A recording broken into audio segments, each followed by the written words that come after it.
Hi, welcome to Open Hand Farm. Today we are going to make some jam. I was only going to share one recipe for you, but after I got one done, I thought, oh, why not go to the other? They're two very different jams that I had never heard of. The first one is Cantaloupe Jam, and the second one is Zucchini Bread Jam. I don't know if you have heard of those, but I'm anxious to try both of them. We are growing cantaloupe in our yard, and we can't eat them fast enough, so I decided to try this jam. And of course, zucchinis are always coming out your ear too if you're growing those. So why not? Let's jump into it. The first thing I did is chop up 3 small cantaloupes that I'm growing in my garden. I put them in the food processor and chopped them up. And they've been sitting here a few minutes, so they look a little watery, which the water kind of comes out of them as they sit. The next thing I'm going to do is add a tablespoon of vanilla. Actually, I'm going to add 2 because I'm doing a double recipe, and it really calls for a vanilla bean. I don't have that, so the equivalent of 1 vanilla bean is 1 tablespoon of vanilla. Because I am using Pamonas pectin, which is for low sugar items, because I'm going to be making this with honey, I'm going to add my calcium water. Most pectins will thicken with the sugars. This Pamonas pectin uses the calcium to thicken with. So I need 3 teaspoons of calcium. Now I'm going to bring this to a boil. The recipe tells me to go ahead and add my sugar, but I'm going to wait, add my sugar later with my Pamonas pectin in it. And my sugar is going to be 1.5 cups of honey instead of 1.5 cups of sugar. The first thing I'm doing here is bringing this to a boil, and then I'm going to let it simmer for about 8 minutes to just soften all of that cantaloupe. I'm getting all my canning things taken care of. I have enough water to hopefully go over the top of my jelly jars. If not, I'll just add more after I put them in there. I'm bringing that to a boil, as well as boiling my lids so that it softens the glue on the rim. My fruit has been boiling and simmering for 8 minutes. So now I'm going to add my lemon juice, which I need 4 tablespoons of. When you use Pamonas pectin, it takes 1 tablespoon per cup of mashed fruit, and this is 4 cups. And that will make it acidified enough to water bath can. Okay, now I'm going to add my pectin to my honey. So I bought this in bulk, so I just have a jar of it. So I need 2 teaspoons. It's 1/2 teaspoon per cup of mashed fruit. And I like to use a whisk and really get it in there all mixed up really well. You'll see it kind of turns the honey kind of a white tint. Get as much off of that as I can. My fruit is boiling, so I'm going to go ahead and add this. I don't want to lose any of my pectin that I'm supposed to be using, or my sweetener.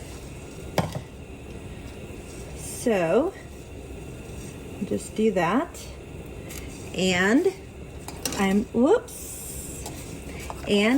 to just mix this in for a minute or 2 until it comes back to a boil. This is just such an odd recipe, but I'm really excited about it. And you'll see my lids are simmering back there, so I'm going to turn that down. They're softening as they sit. Okay, I want to bring this back to a boil. Now this will not necessarily thicken as it sits here, but it will thicken in the jar. Okay, we are at a full rolling boil. And now we can turn it off and fill our jars. Get my lids over here. I want to make sure I have everything where I need it before I start this process. I have my jam here, my jars, my rings, and my lids. I have my funnel, my jar lifter, my debubbler, my magnet, and a scoop to pour the jam in with. While I am waiting for my jam to get done, I put really hot water in my jars so that they will be hot when I am ready to fill them, and they are very warm. If my dishwasher is available, I like to just stick them in the dishwasher in like a 30-minute cycle and sterilize them. Okay, let's get started. We're going to fill this up to 1/4 inch from the top. Now when this is in here, it's a little hard to tell where that 1/4 is. So I fill it most of the way, and then I just kind of lift it up and watch where I'm pouring after that until I get there. These are 1/2 pint jars, so they hold about a cup. Oh, there we go. Now you do not want to put a hot liquid like this in a cold jar. It will crack your jar for sure. And I always do extra jars. I don't know how many this is going to do because I've never made it before in these size jars. So I am just guessing. And I'm not going to fill 8. I can see that. I've got to kind of tip this so I can get it all out of there. I might get 6.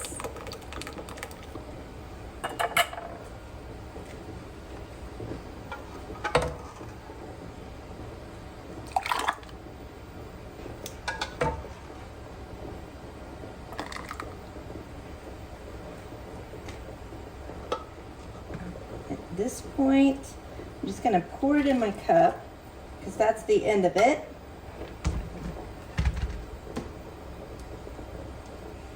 And see if I can fill this one up, and it'll just have to be as full as it is. It's okay if it's less than 1/4 inch. You just don't want it to be more than 1/4 inch. You want to kind of go in and make sure there are no air bubbles in there. The pieces of fruit in this are not very big, so I'm not worried about there being air bubbles, but better safe than sorry. So I'm just kind of giving it a little stir. And then you want to wipe off the rims of the jar, and you can use vinegar for that or just a rag with water, which is what I'm doing right now. You definitely want to do this when you're making jam or something that is greasy, like a chicken broth or something like that. You don't want to leave that rim dirty, or that lid will not stick if there's something in the way. So then only part of your lid sticks, and then your food goes bad. So if you're going to go through all of this trouble, be sure and wipe off those lips of your jars. And I'm finger tightening. I'm not like screwing them on really tight. I like to do this in my sink, especially with hot things, because I do have a 2-year-old almost and 4-year-old that likes to come over and see what I'm doing and help me out sometimes. I don't want a chance spilling some of this on them. My son actually got 2nd and 3rd degree burns when he was about 3, and the thought of that happening to them just is more than I could handle. So the reason that you boil these is to soften this glue. See how my fingernail kind of goes in it there? It's all squishy. All right, I'm just gonna go back through because a couple of these I couldn't get a good angle at. Yep, they're hot. Yep. I'm just kind of making sure that they won't turn just a little hair. I'm not tightening them, but I do want them tight enough that water's not gonna get in there. Okay, now we're going to put them in our hot water. Now, again, whatever temperature your water is in here, you want that to be the similar temperature to what's in your jars. So I would not take these jars and put them in cold water because again, it could crack them. You want to put hot jars in hot water. Now, if you are doing some canning, say you were doing some tomatoes and you just did what's called a cold pack, you just put them in the jar, they're not hot, then you put them in cold water, you turn the water on, bring it to a boil, and you heat it all up together. But this is a hot pack, so we want hot water. So I'm gonna turn this water up again. Now, you want your water to be 1 or 2 inches above your jars. Now, I have watched some people that don't do that. They just make sure it comes up to the level of the jam. But I'm going to do it. So I'm gonna use the hottest water that I can get out of my sink. Sometimes if I have my electric kettle plugged in up here, I will use it and use boiling water to pour in there. But instead, today, I'm just gonna use, we have really, really hot tap water. So I'm just gonna use some of that. And it looks like I'm gonna need a little bit more.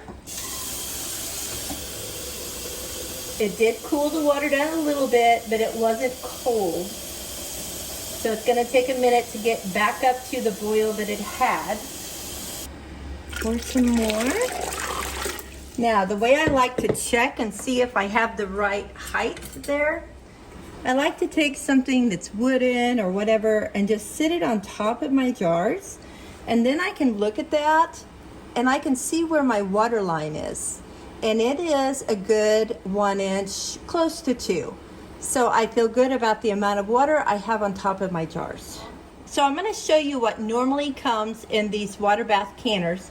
Don't judge me, this is a very old water bath canner that I got from someone. So it's rusty, but that doesn't affect anything. But you see, it has separations to put the jars in, but because you can fit so many half-pint jars in here, this kind of keeps you from being able to do that. Because I can fit 2 there, but then I can't fit another one right here. So it kind of cuts out space. So I decided to use the tray that goes in my pressure canner to put on the bottom. Then I can put as many jars as I want. I had like, I don't know, 14 jars in here the other day, and it worked great. Okay, now I'll put my lid on so that we can get our rolling boil going. We'll check it in just a minute. I can usually hear and know when the water is rolling. Okay, I want you to listen. You hear that? That's the sound of a rolling boil.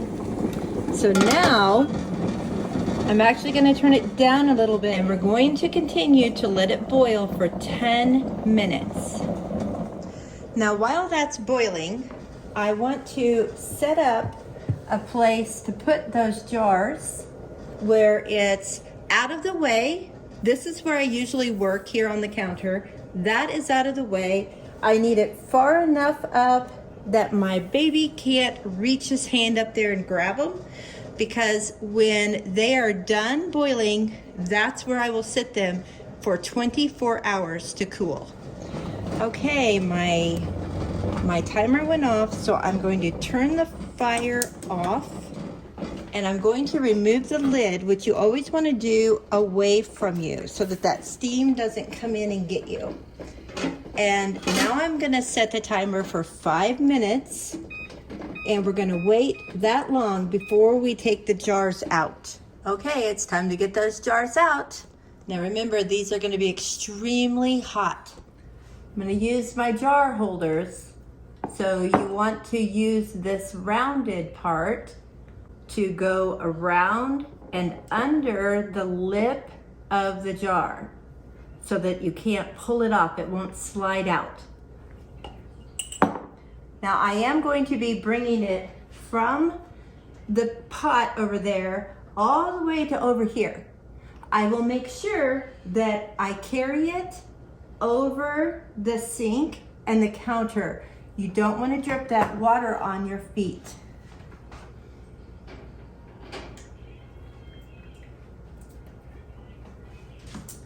There is water on top of the jar. You want to leave it there. Don't tip it to pour it off, just leave it.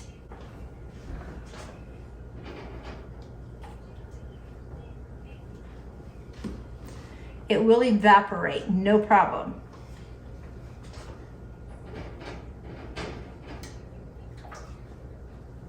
And what we're going to be listening for is some popping sounds. And that will mean that our lid's sealed. So listen. I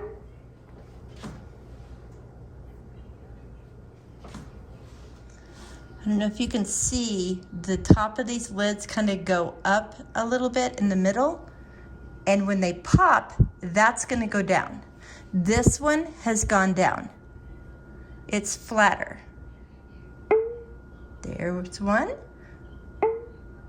There's one. Now, if for some reason they don't seal properly, you will be able to push on the middle of the lid and it'll kind of bounce back. If that's the case, you need to store that one in the refrigerator and use it first. I just heard the last one pop. I want to tell you something that I am a true believer in. While my water bath canning was going, I had 10 minutes, well 15 if you add the 5 that it has to cool. I cleaned up all my mess. That way, when I'm done with the canning, I'm done. I can just walk away. I don't have to come back later and clean up a mess. I do that while I'm cooking, no matter what I'm doing. I clean as I go. But because I went ahead and cleaned up this mess, I want to show you another recipe that is another new one to me this year. So why not do it too? It is for zucchini bread jam.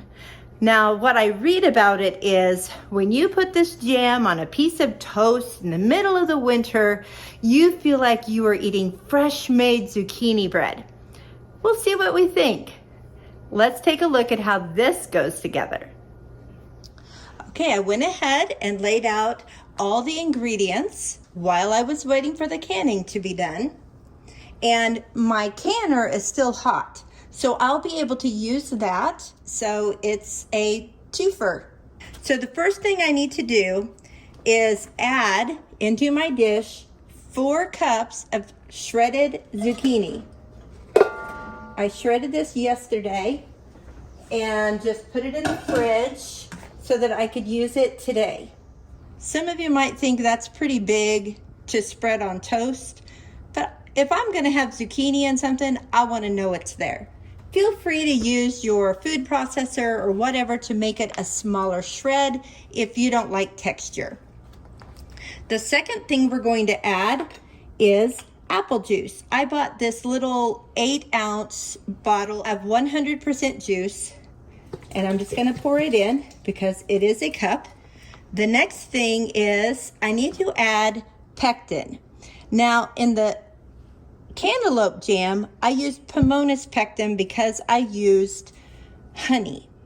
For this one, I am using beet sugar for the biggest part of it. You can see the difference in sugars here. This is beet sugar. This darker one is raw cane sugar. And I wanted to use the beet sugar because I do not personally eat a lot of cane sugar, like white processed cane sugar. So I ran out of beet sugar. If you've never seen that, It's available at health food stores, whatever. This one actually came from a secondhand store, like an unclaimed freight store. And a friend of mine found it and brought it to me. So I decided to give it a try, and it tastes like just plain old white sugar, but it's made from beets. So we don't add the sugar yet, but I wanted to tell you that because I am using real sugar, I am using classic pectin. So it's not a low sugar pectin. So I have 6 tablespoons in here, along with a teaspoon of cinnamon and half a teaspoon of nutmeg. So I'm gonna add that. Then we're going to add, this one is optional, golden raisins. Now these are raisins, they're just golden raisins. So I'm going to add those, and it's just 1/4 of a cup. Then we're also going to add 1 tablespoon of lemon juice. Now this will help with the acid so that it can be water bathed. I hear my kids talking. My daughter just walked in and they just love her to death. So they're all excited to see her. The first thing we're gonna do is we're going to bring all of this to a boil, to a full rolling boil, so big that you cannot stir it and make it stop. Okay, again, I have my lids boiling. I have the water in my pot is hot and waiting for me. I have hot water in my jars, and this is starting to boil very nicely. You're supposed to constantly stir as it comes to that full rolling boil. I'm going to look at it here. Now, the question is, can I stir it and make it stop boiling? Let's see. Yeah, it kind of did. So I'm going to keep going a little bit longer. I would hate to do it too short of amount of time and not have that pectin set. Okay, it's boiling. It's still boiling. So I think we're there.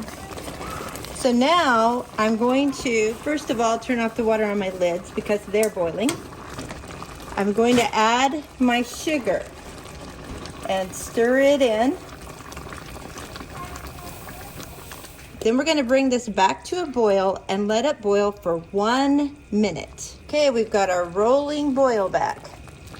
So now we just remove it from the heat, and it says that if there's any foam on it, we need to take that off, but I'm not really seeing any foam. So I'm going to take it over to my sink and get it ready to put in the jars.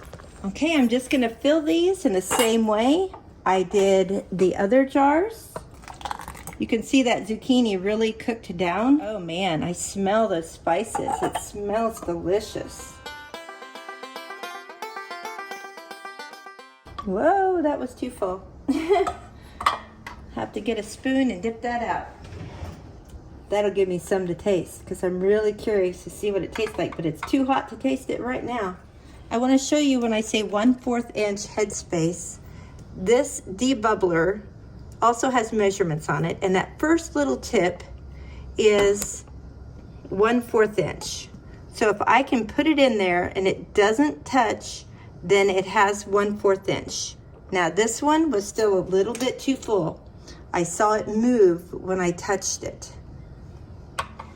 So let's try again. Yeah, that's better. Okay, now same story.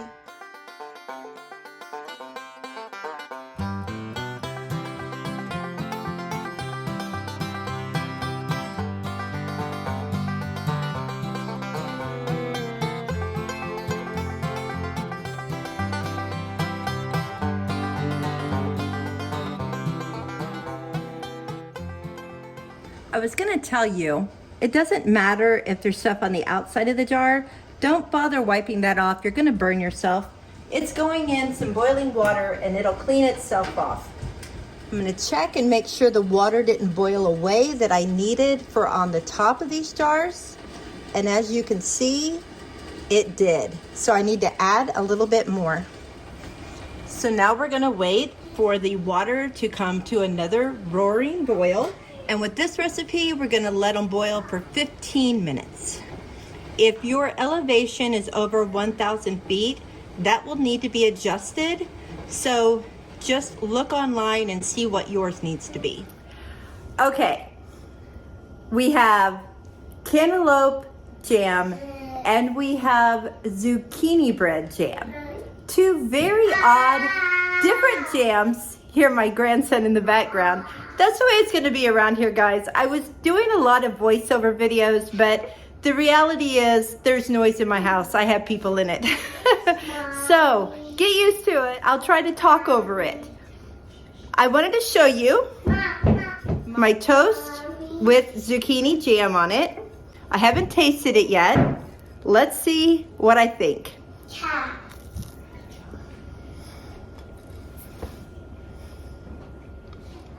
That definitely tastes like zucchini bread. That is so yummy. Do you want to try my zucchini jam? Yeah. All right, let's do it. Here, let me help you.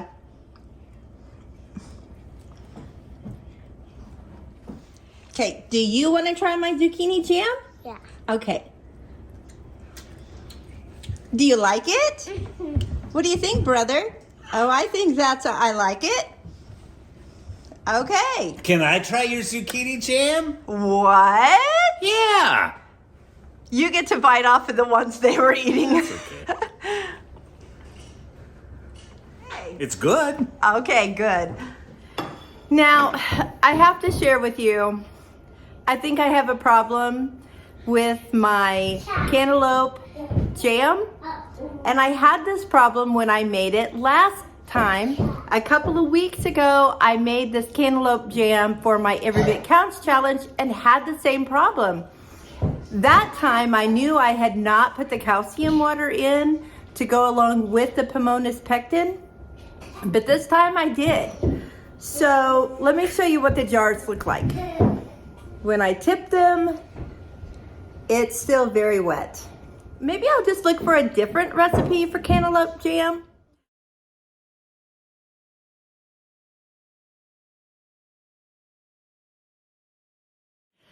Okay, you guys, it's the next morning and I'm gonna do a thing. I cannot stand the fact that that cantaloupe jam did not set up. That's the second time I've made it using Pamonas pectin, and I don't know if it's just something about that recipe, but Pamonas works for everything else. So I have this low sugar ball pectin, and I just dumped the jars into my saucepan. I'm heating it up, and I'm gonna add this pectin to it. I don't know what else to do. I don't want it to be runny. I want some cantaloupe jam. So this is real life here on Open Hand Farm. I'm just gonna see what happens. And if I ruin it, then I ruin it. We'll see. For 2 cups of fruit, it calls for 1.5 tablespoons of pectin. So I am going to add 3 tablespoons, and I'm gonna kind of mix it in real well as I add it because I do already have my sugar in here. And normally you would add the pectin and then add the sugar. So let's see what happens. I don't know. And then I'll bring it to a boil. It's already feeling thicker. I think this is gonna work.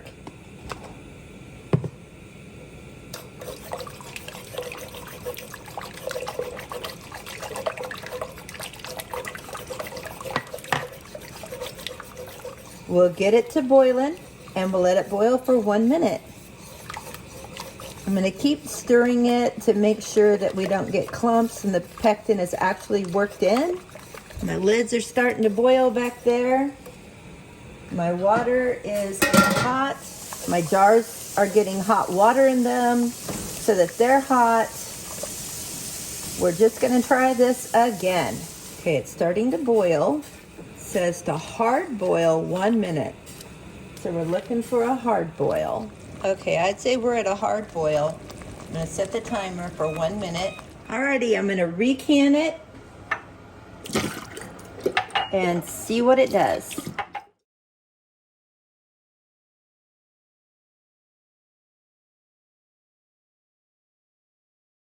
So I lost some for sure. But at least I will have real jam, hopefully, instead of more cantaloupe syrup.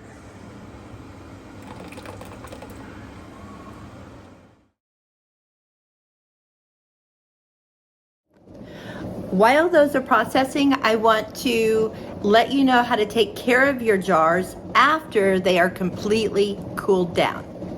You want to remove the rings, and that's how you will store them. And that is because this needs to have a good seal. If you have a ring on it and it's tightened up really tight, you might think, oh, that's sealed, it's beautiful.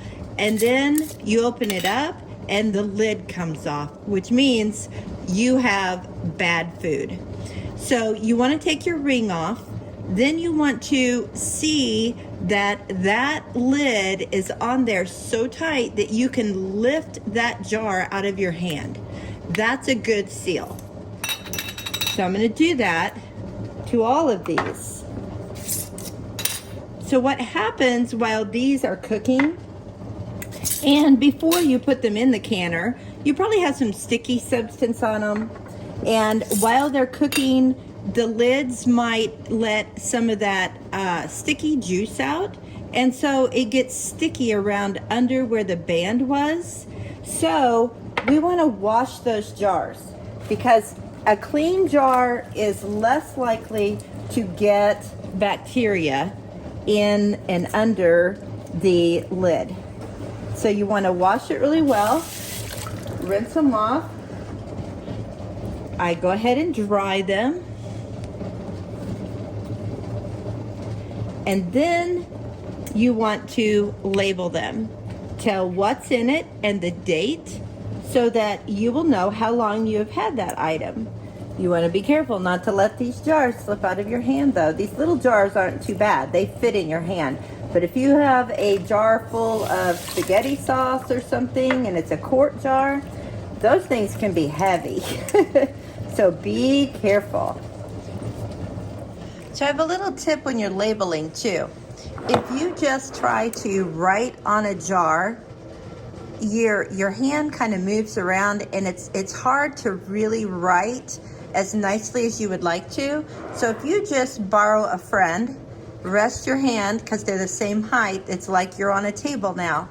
So you can go ahead and write on here.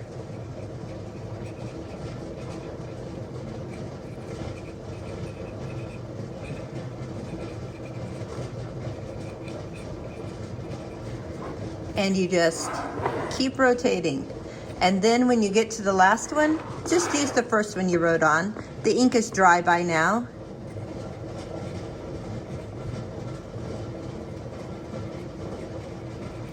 And there we go. All clean and labeled and ready to go on a shelf. You guys, it worked. I have jam instead of syrup. I'm so excited. Now, I want you to try to make it. See if you can make it work the first time. But I am thrilled.